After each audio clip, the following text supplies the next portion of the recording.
In this section, I'm going to talk about how computer networks work.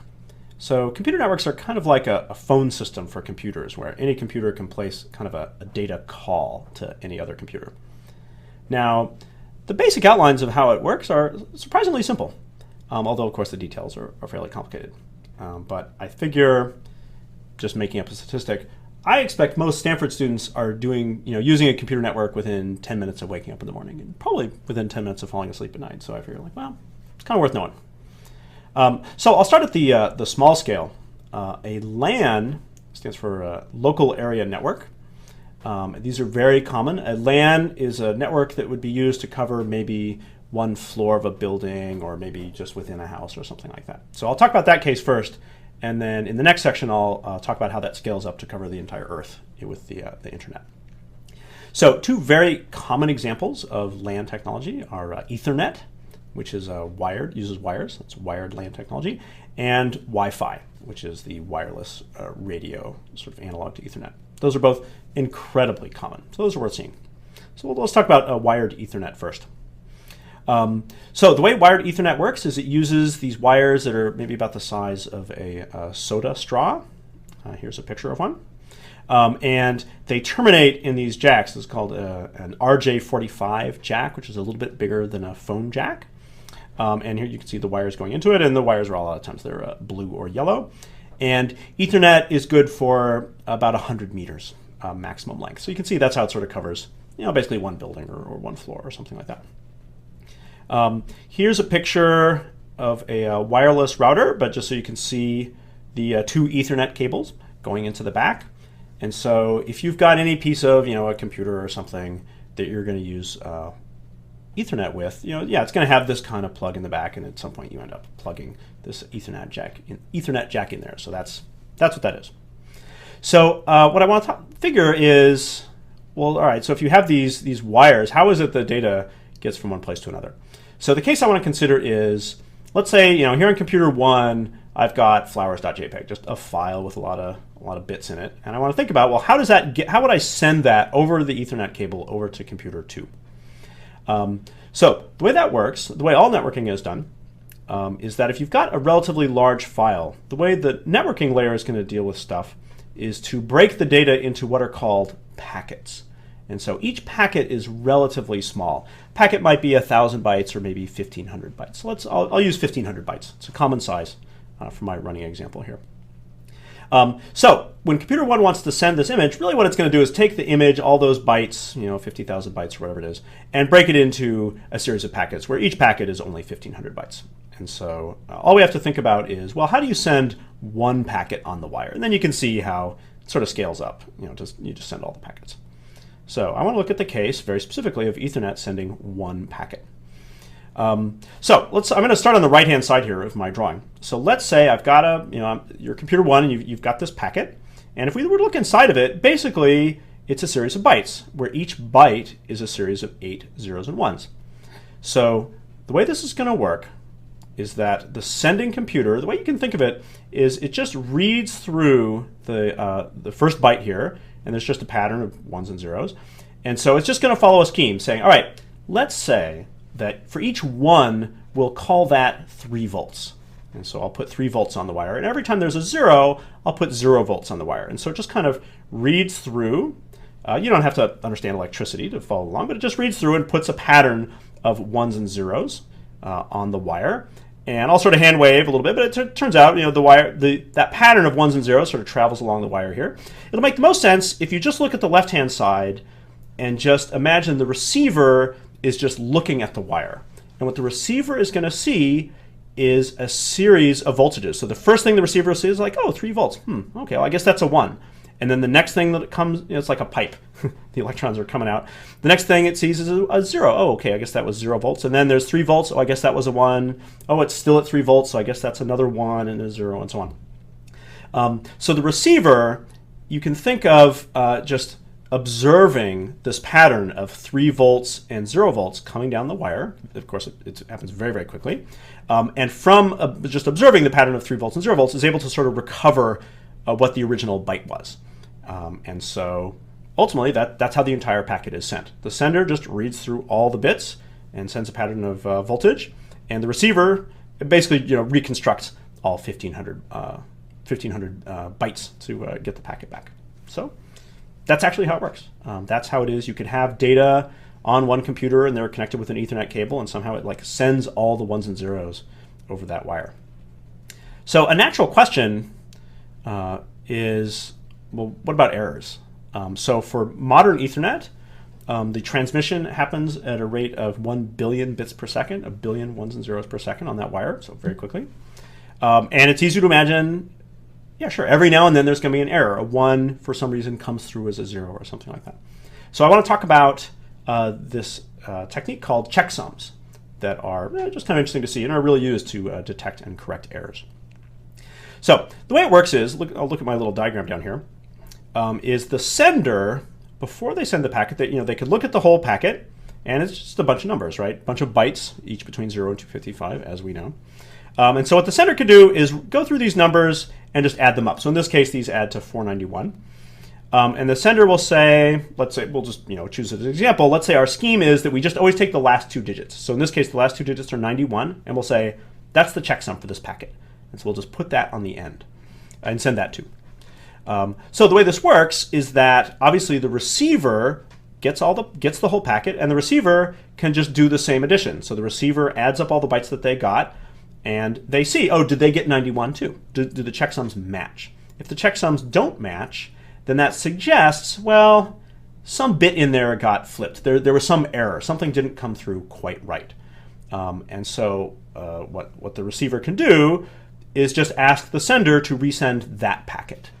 Each packet is relatively small, so this is not a big problem. And so the result is, basically this provides a little guarantee that each packet came through correctly. And so by requesting the one is resent, the receiver can eventually end up with a perfect set of packets and sort of having checked each one. So this scheme is used actually not just in networking, but in many layers of computer systems. There's this notion of having a checksum that accompanies the data to sort of make sure that each transfer went through correctly. So that's how it is that you could have some large JPEG file on your computer and put it on a thumb drive and then later send it over the network. And somehow, even though you're sending it from place to place, it keeps coming through really 100% correct, right? Each 0 and 1 is exactly what it's supposed to be, and checksums is a little bit what's going on behind that for that to work. One thing I should mention is that this checksum scheme, well, so first of all, the scheme I described here is just adding it up. The real checksum scheme that's used is a little more complicated than that. But it is possible that you could have 2 errors that sort of cancel out just so there's an error, but the checksum scheme doesn't detect it. That's possible, although it is a microscopic possibility. But this is not a completely foolproof scheme. So I want to scale this up a little bit. Thus far, I've talked about just essentially having 2 computers with an Ethernet cable, and talk about, well, so how does Ethernet scale up to having a bunch of computers all talking to one wire? This is, I think, a nice design to see. It's a very elegant design, and patterns that you see in this design will reappear. It's such a successful design that it's been kind of used for solving a lot of problems. So let me just set up the problem here. I'll look at this picture at the bottom. So the way Ethernet works is that you could have a bunch of computers. So here I've drawn 4 computers, and there's just one wire here, the sort of backbone, and they're all sharing it. So the Ethernet design is all about having one shared piece of hardware and a bunch of computers using it, and they're able to cooperate to use that shared bit of hardware efficiently.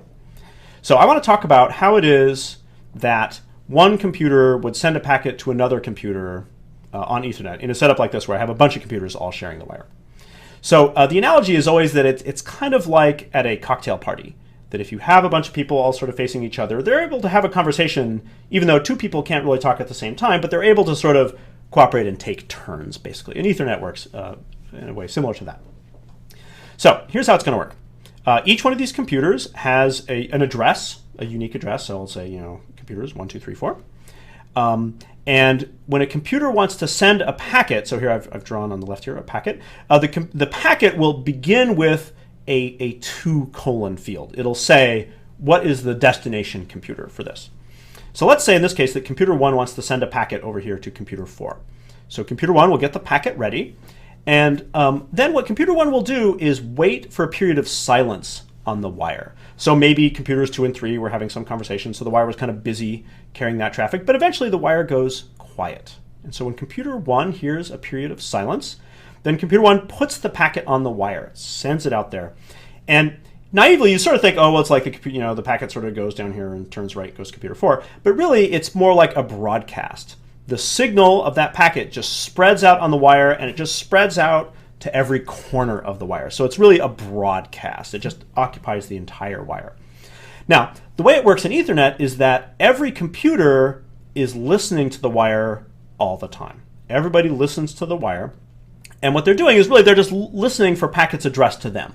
So when this packet addressed to computer 4 goes out, computer 4 will hear it and say, oh, hey, that one's for me. And so copy down the zeros and ones for that packet. Like, okay, that one's for computer 4. And computer 3, computer 2 will also see the zeros and ones going by, but they'll just notice, oh, hey, 2 colon computer 4. Okay, that one's not for me. And so they can just disregard it.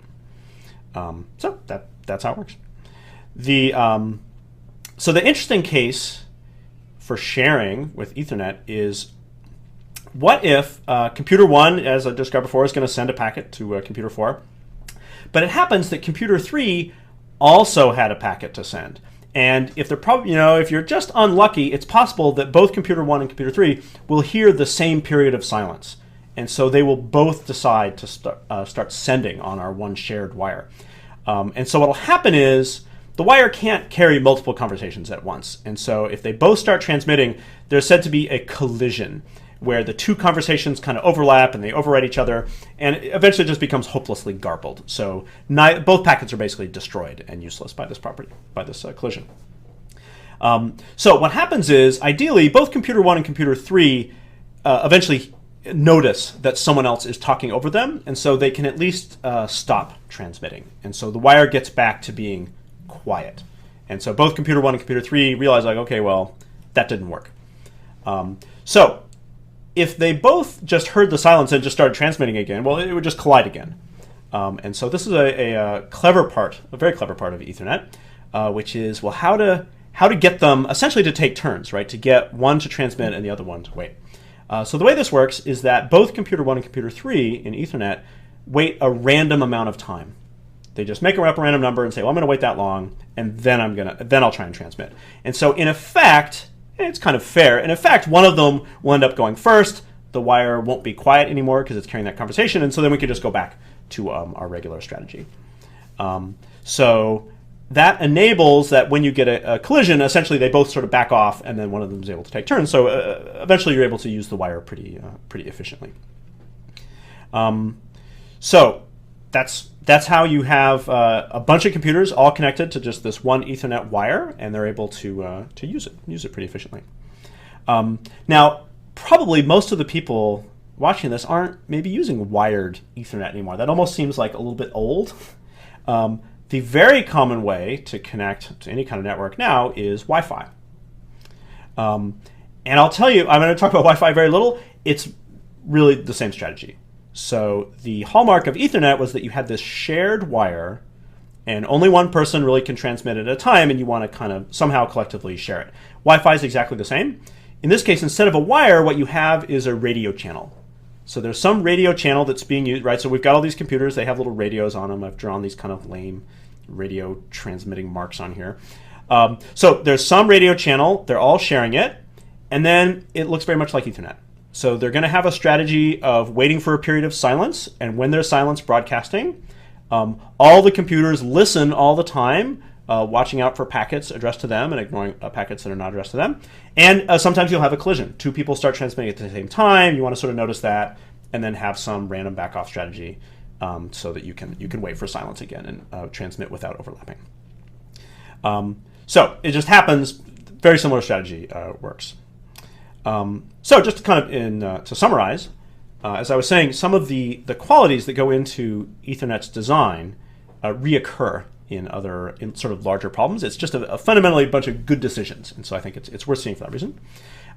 So the setup is that you've got the wire, the radio wave, or whatever, some shared resource, and you want to use it efficiently. And the solution is not going to involve a central authority. Instead, all the actors are going to have a distributed and collaborative strategy. So they're able to cooperate with each other collectively to use the thing efficiently. Another quality, which I'll point out now, which I didn't point out then, is this is very insecure. Remember, like when computer 1 was sending a packet to computer 4?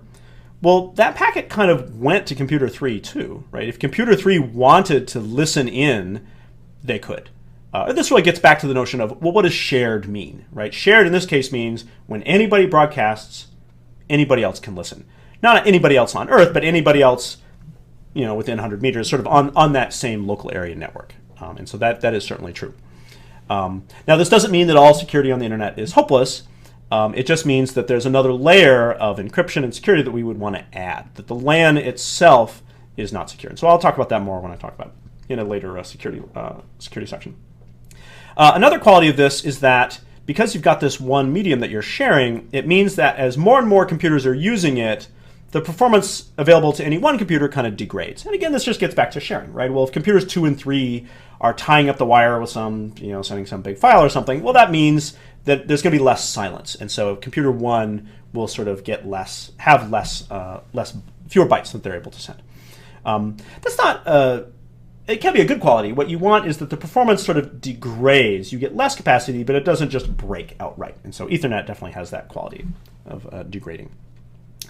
So as I said, it's a very popular, very successful set of design choices. And so we'll see that kind of thing later on.